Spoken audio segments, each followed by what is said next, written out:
যে রামপু ভাই ইরানের সভ্যতা নিশ্চিহ্ন করে দেওয়ার হুঙ্কার দিয়া একদিন পরে ইরানের সাথে যুদ্ধবিরতি করেছে। আরো মজার ব্যাপার হইতেছে, ফাইন্যান্সিয়াল টাইমস কইছে ট্রাম্প পাকিস্তানে হাতে পায়ে ধরছে এই মধ্যস্থতা করে দেওয়ার জন্য। হাতে পায়ে ধরছে কেন? কারণ ট্রাম্প বুঝে গেছে এই যুদ্ধে সে জিততে পারবে না। তা এই যুদ্ধবিরতি কি টিকবে?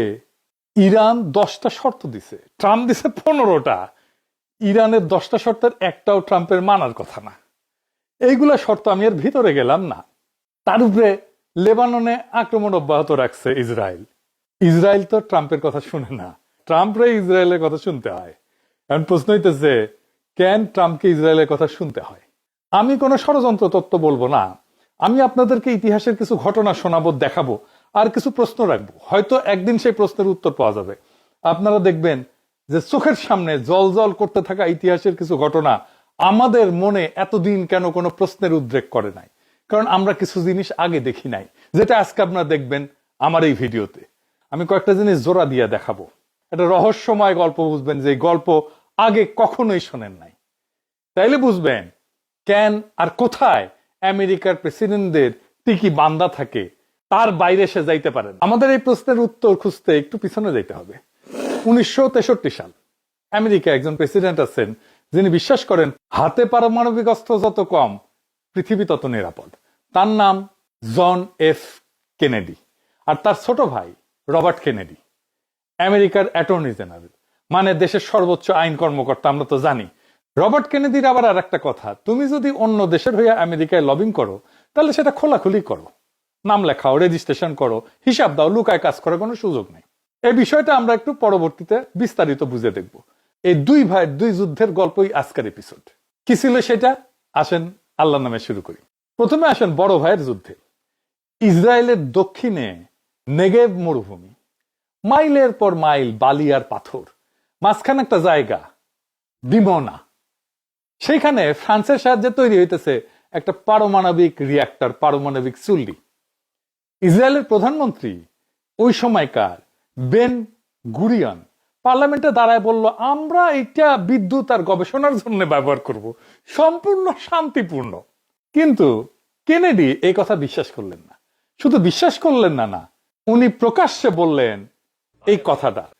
আমেরিকার প্রেসিডেন্ট, ইসরায়েলের সবচেয়ে বড় মিত্র দেশের প্রেসিডেন্ট, উনি কইতেছেন সম্প্রসারণবাদী চিন্তা ভাবনা আমি সমর্থন করি না। উনি কইতেছেন ওইখানে যারা আছে আদি বাসিন্দা, তাদের অধিকার আছে। এই কথা বলছে 60 বছরেরও আগে। এখন আসেন আমরা কেনেডি ক্ষমতায় আসার আগের দিনে আসি। 20 জানুয়ারি 1961 সাল। শেষবারের মতো হোয়াইট হাউসে গেলেন, ট্রানজিশন হচ্ছে, ট্রানজিশন মিটিং এ আইজেনহাওয়ারের সাথে বসিছেন। কেনেডি জিজ্ঞেস করলেন কোন কোন দেশ পারমাণবিক বোমা বানাইতে চাইতেছে। Secretary of state Christian hater সরাসরি কইলেন দুইটা দেশ, ইসরায়েল আর ইন্ডিয়া। সেটা ছিল প্রথম ধাক্কা কেনেডির জন্য। কিন্তু কেনেডির জন্য পারমাণবিক অস্ত্র শুধু কূটনৈতিক সমস্যা ছিল না, এটা ছিল মানব জাতির অস্তিত্বের প্রশ্ন। ক্ষমতায় আসার মাত্র 8 মাসের মাথায় উনি জাতিসংঘ সাধারণ পরিষদের দ্বারায় ভাষণ দিলেন। কি বললেন ওই ভাষণে? বললেন যুদ্ধের অস্ত্র আমাদের শেষ করার আগেই আমাদের ওই যুদ্ধের অস্ত্রকে শেষ করতে হবে। এই মানুষটা যখন জানলেন ইসরায়েল গোপনে বোমা বানাইতেছে, উনি চুপ করে বসে থাকবেন না। এরপরে তিনি কি করলেন? এপ্রিল 1963 সাল কেনেডি একের পর এক চিঠি লিখতেছেন ইসরায়েলের প্রধানমন্ত্রীকে। আগে আইজেনহাওয়ারের আমলে একবার পরিদর্শন হয়েছিল ডিমোনায়, ওইখানে যেখানে পারমাণবিক চুল্লি বসাইছে। সেটা ছিল একটা তামাশার মতো। ইসরায়েলেরা আমেরিকান বিজ্ঞানীদের 40 মিনিটের একটা ক্যাজুয়াল ভিজিট দিয়ে ঘুরাই ফিরে দেখে শুনে আনিছে আর কি। তাও কইছে যে দেখলেন তো কিছুই নাই আমাদের এখানে, আমরা ক্লিন পরিষ্কার, আর প্যাডে দিল তাদেরকে আমেরিকা। কেনেডি বললেন ওই খেলার চলবে না, এইবার ঠিক মতো পরিদর্শন হবে, রাইট ওয়েতে পরিদর্শন হবে। একটা পারমাণবিক কেন্দ্র যেভাবে পরিদর্শন করতে হয় টেক্সট বুক সেইভাবে হবে, বছরে 2 বার, 1 বার না। প্রত্যেকটা ঘর, প্রত্যেকটা ল্যাব, প্রত্যেকটা যন্ত্র ফুল অ্যাক্সেস দিতে হবে, কোনো ছোটখাটো টুন না, পুরো ইন্সপেকশন হবে। আর চিঠিতে একটা কথা লিখলেন, কূটনীতিক ভাষা, এটা কিন্তু হুমকি।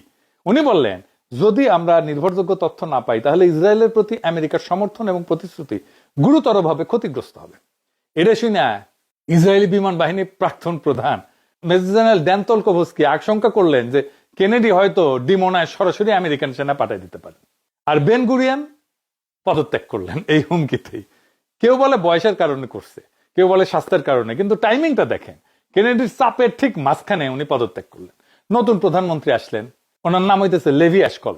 10 দিনের মাথায় তার ডেস্কে আবার আর একটা চিঠি এসে পড়লো, কেনেডির আর একটা চিঠি, আগেরটার চেয়ে আরো কড়া। অ্যাশকল 7 সপ্তাহ ধরে 8টা ড্রাফট তৈরি করলো, অবশেষে রাজি হইলো যে আচ্ছা ঠিক আছে আসেন দেখেন, কিন্তু কবে আসবেন, কতবার আসবেন, কতক্ষণ থাকবেন, এই সমস্ত কিন্তু পরিষ্কার করলেন না, ঝাপসা করে রাখলেন। এইবার আমরা আর একটা গল্পে ফিরে যাব, তার ভাইয়ের গল্পে, সাথে কেনেডির ছোট ভাইয়ের যুদ্ধটা দেখি। এই ছোট ভাইয়ের যুদ্ধ বুঝতে হইলে আগে একটা জিনিস বুঝতে হবে, আমেরিকান জায়নিস্ট কাউন্সিল কি জিনিস, এটা আসলে কি করতো। নামটা শুনলে মনে হয় যে আমেরিকান একটা সংগঠন, তাই না? অফিস আমেরিকায়, কর্মীরা আমেরিকান, না, পুরাই উল্টা।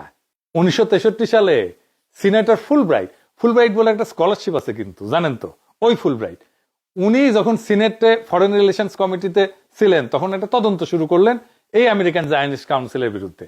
ওইখানে দেখা গেল যে আমেরিকান জায়নিস্ট কাউন্সিল ছিল আমেরিকায় ইসরায়েলের প্রভাব বিস্তারের সবচেয়ে কার্যকর নেটওয়ার্ক গুলোর একটা। এরা কিভাবে কাজ করত? সেই সুদূর জেরুজালেমে বসে আছে জুইস এজেন্সি, ইসরায়েল সরকারের একটা আধা সরকারি সংগঠন। সেখান থেকে টাকা আসতেছে নিউ ইয়র্কে জুইস এজেন্সির আমেরিকান শাখায়, সেখান থেকে টাকা যাইতেছে আমেরিকান জায়নিস্ট কাউন্সিলে। 8 বছরে $50 লক্ষ বেশি। এই সময় আজকের হিসাবে সেটা প্রায় 4-5 কোটি ডলার হবে আর কি। কিন্তু শুধু টাকার অঙ্কটা শুনলে পুরো ছবি বোঝা যাবে না, টাকাটা কোথায় খরচা হইতেছিল সেটা দেখেন। আমেরিকার একটা নিউজ সার্ভিস ছিল, নাম ছিল জুইস টেলিগ্রাফিক এজেন্সি, যেটা ইহুদি সম্প্রদায়ের পত্রিকার প্রকাশনাগুলোতে খবর সরবরাহ করতো, মানে নিউজ এজেন্সি। আমরা দেখি না এপি একটা নিউজ এজেন্সি, বাসাস একটা নিউজ এজেন্সি, ও বিভিন্ন পত্রিকায় খবর সরবরাহ করে।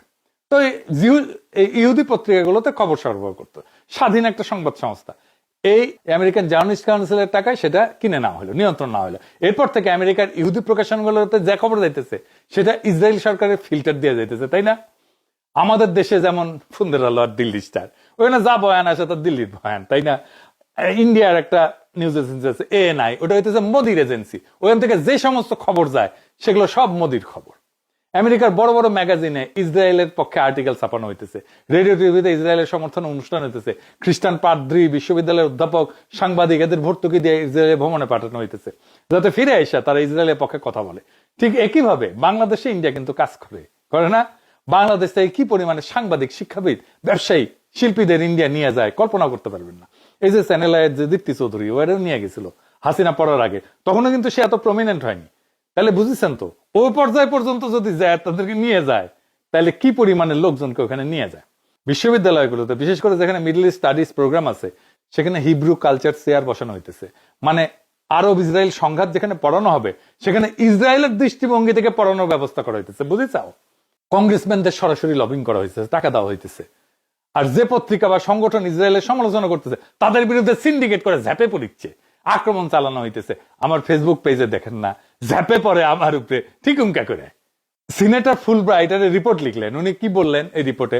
বললেন আমেরিকান জার্নালিস্ট কাউন্সিল হইতেছে একটা মুখোশ, ইসরায়েলের সরকার সরাসরি আমেরিকা এসে লবিং করলে তো ধরা পড়ে যাবে, আইনে রেজিস্টার করতে হবে, হিসাব দিতে হবে। তাই মাঝখানে আমেরিকান জার্নালিস্ট কাউন্সিলকে দাঁড় করানো হয়েছে, যাতে দেখতে মনে হয় আমেরিকানরা নিজেরা ইসরায়েলের পক্ষে কাজ করতেছে, কিন্তু আসলে পুরো অপারেশনটা চালাইতেছে ইসরায়েল সরকার তার নিজের টাকায়। বোঝা গেছে? আর সবচেয়ে মজার ব্যাপার কি জানেন? আমেরিকান জার্নালিস্ট কাউন্সিলকে কেউই বাইরে থেকে কিন্তু ধরাই দেয়নি। ফুলব্রাইটের হিয়ারিং এ তারা নিজেরাই স্বীকার করছে আমাদের চালানোর টাকা প্রায় পুরোটাই আসে জুইস এজেন্সি অফ ইসরায়েল থেকে, নিজের মুখে বলছে, স্বীকার করছে। এখন একটু ভাবেন, একটা সংগঠন নামে আমেরিকান, অফিস আমেরিকায়, কর্মীরা আমেরিকান, কিন্তু যে টাকায় পুরো জিনিসটা চলতেছে সেটা আসতেছে ইসরায়েল সরকারের পকেট থেকে। আর সেই টাকা দিয়ে কি হইতেছে? আমেরিকার কংগ্রেসম্যানদেরকে কেনা হইতেছে, তাদেরকে প্রভাবিত করা হইতেছে, মিডিয়া ইসরায়েলের পক্ষে আর্টিকেল ঢোকানো হইতেছে, ইসরায়েলের পক্ষে বুদ্ধিজীবী তৈরি করা হইতেছে, বিশ্ববিদ্যালয়ে ইসরায়েলের ভাষণ পড়ানো হইতেছে, গির্জায় পাদ্রীদেরকে ইসরায়েলে ঘুরে আনা হইতেছে, পুরো একটা দেশের চিন্তা ভাবনা ভেতর থেকে সাজায় দেওয়া হইতেছে। ঠিক এইভাবেই বাংলাদেশে ইন্ডিয়া কাজ করে, একই সিস্টেমে কাজ করে। আমেরিকান আইনে এই ধরনের কাজকে কি বলে? যে বিদেশি এজেন্টের কাজ। আর বিদেশি এজেন্ট হইলে কি করতে হয়? রেজিস্টার করতে হয়, হিসাব দিতে হয়, জনগণকে জানাইতে হয় যে আমরা অন্য দেশের হয়ে কাজ করতেছি। ঠিক এইখানে রবার্ট কেনেডি আসলেন। আইসে কি করলেন? রবার্ট কেনেডি অ্যাটর্নি জেনারেল, মানে আমেরিকার আইন ব্যবস্থার সর্বোচ্চ কর্তা। উনি সোজা কথা বললেন, তুমি যদি অন্য দেশের হয়ে আমেরিকায় লবিং করো তাহলে নাম লেখাও, নিয়ম মেনে আসো, সিরাতুল মুস্তাকিম, হিসাব দাও, লুকায় কাজ করার কোনো সুযোগ নাই। ইংল্যান্ড রেজিস্টার করে কাজ করে, কানাডা করে, ঘানা করে, তোমরাও করবা। তারপরে রবার্ট কেনেডি অ্যাকশনে গেলেন।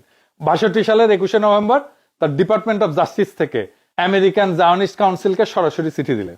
চিঠিতে লেখা থাকলো যে আপনারা জুইস এজেন্সি ফর ইসরায়েলের টাকায় চলেন, এই টাকা নেওয়ার মানেই হইলো আপনারা বিদেশি এজেন্ট, আইন অনুসারে রেজিস্ট্রেশন করেন, টাকার হিসাব দেন, কারে কি দিচ্ছেন সেটা বলেন। আমেরিকান জায়নিস্ট কাউন্সিল কি করলো? যেটা তো সবচেয়ে ভালো পারে, সময় নষ্ট করা। বললো আমরা 120 দিন সময় দেন, আমরা 120 দিন পরে দিচ্ছি। 120 দিন চলে গেল, পার হয়ে গেল, বললো আরেকটু সময় দেবেন। তারপরে আরো মাসের পর মাসে ঘুরাইতেছে। আর এইদিকে হিয়ারিং চলতেছে, ফুল ব্রাইটের হিয়ারিং, একটার পর হিয়ারিং করতেছে, নতুন নতুন তথ্য বেড়ে আসতেছে, কত টাকা আসছে, কোথায় গেছে, কাকে দেওয়া হয়েছে, কি করানো হয়েছে, কি কাজ করানো হয়েছে সব। অগাস্টের 16 তারিখ 1963 সালে ডিপার্টমেন্ট অফ জাস্টিস একটা রিপোর্ট দিল।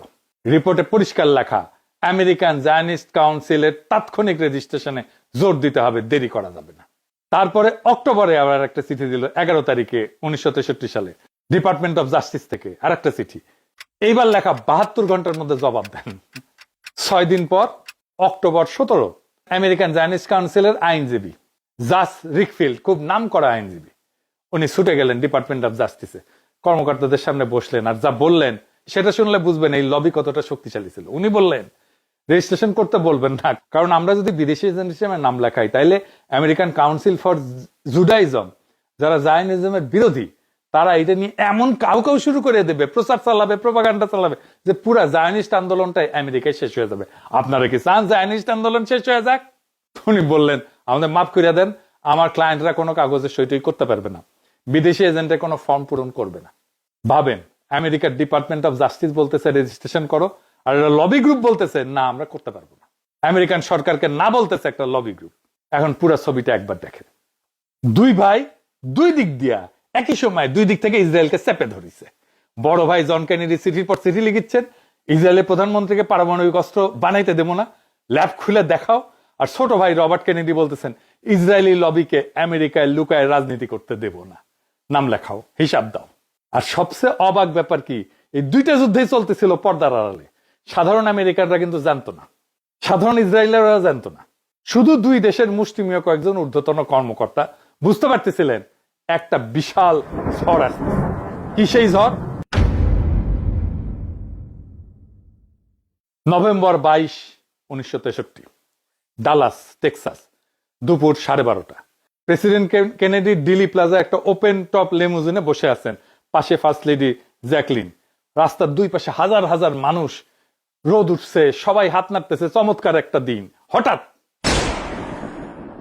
তারপর আর একটা, জন এফ কেনেডি, আমেরিকার 35তম প্রেসিডেন্ট, আর নাই। আর তারপর সবকিছু পাল্টে গেল। পাল্টায় কি হলো? ক্ষমতায় আসলেন লিন্ডন বি জনসন, কেনেডির ভাইস প্রেসিডেন্ট।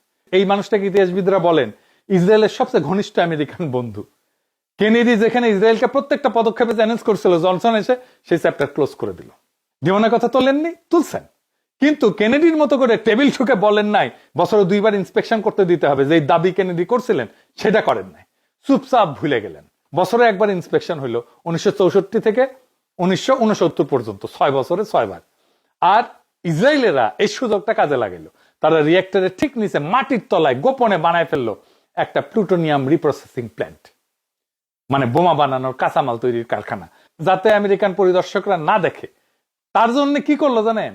এলিভেটরের সামনে ভুয়া দেওয়াল তুলে দিল, একটা পুরা ভুয়া কন্ট্রোল রুম বানাইলো, ভুয়া প্যানেল, ভুয়া কম্পিউটার, ভুয়া মিটার, সব ভুয়া, যাতে আমেরিকান বিজ্ঞানীরা এসে দেখে মনে করে হ্যাঁ এটা 24 মেগাওয়াটের একটা ছোট্ট গবেষণা রিয়েক্টর, অস্ত্রের কোনো ব্যাপারের মধ্যে নাই।